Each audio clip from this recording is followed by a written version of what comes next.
Live দেখার জন্য আমি দেবের বই দেখলাম না।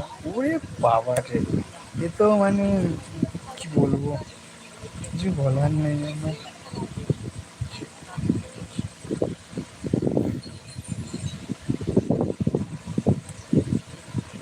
আমার পিক দেখতে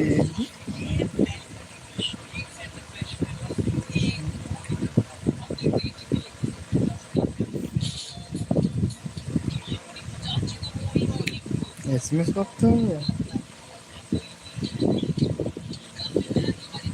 ওই এসএমএসটা করো না, আমি তারপরে বন্ধুত্বর হাতটা বাড়াবো।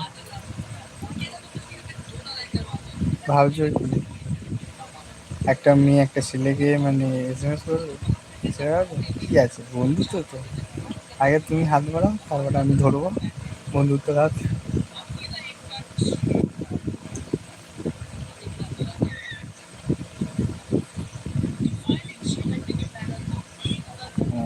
আমার করোই নাকি আছে,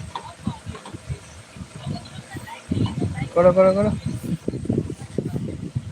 আরে কি করবো বলো, ইউটিউবে একটা বন্ধু পেয়েছি, হাত ছাড়া করা যায়, তাই না?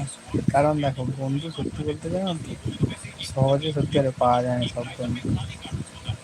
আর যেই বন্ধু পেয়েছি বেকার ছাড়বো কেন, তাই না?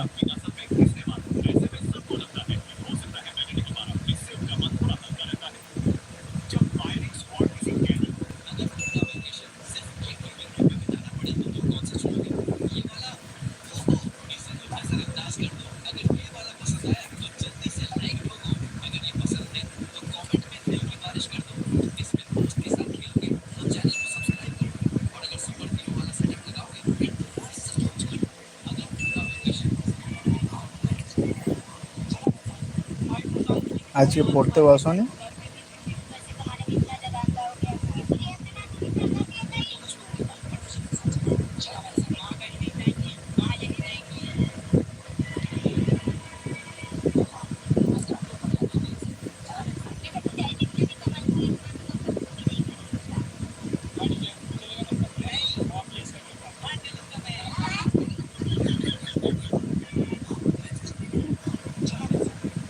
হ্যাঁ, পড়ে তো এলাম, বিকেলে গিয়েছিলাম।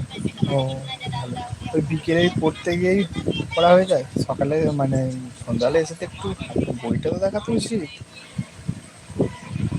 হ্যাঁ, সকালবেলা মানে সন্ধ্যাবেলা এসে তো একটু নিয়ে মোটামুটি আধা ঘন্টা হোক বা 1 ঘন্টা বইটা দেখে তারপরে কি করবে, মায়ের সাথে মায়ের রান্নায় হাত টুকটাকি করতে হবে, ফোন ঘাঁটলে বা টিভি দেখলে করতে হবে তো।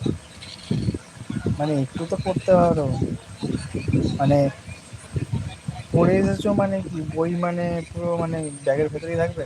একটু তো পড়তে হবে, পরীক্ষার রেজাল্টটা তো ভালো করতে হবে, বাবা মায়ের মুখ উজ্জ্বল করতে হবে।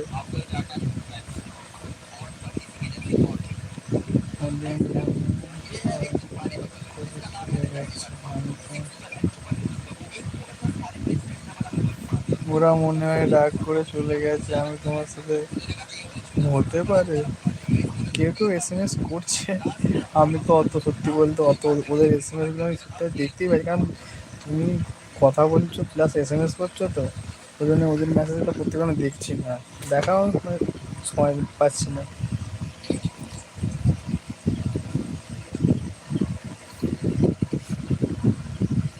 মামনি সরকার, হাই, হ্যাঁ হাই।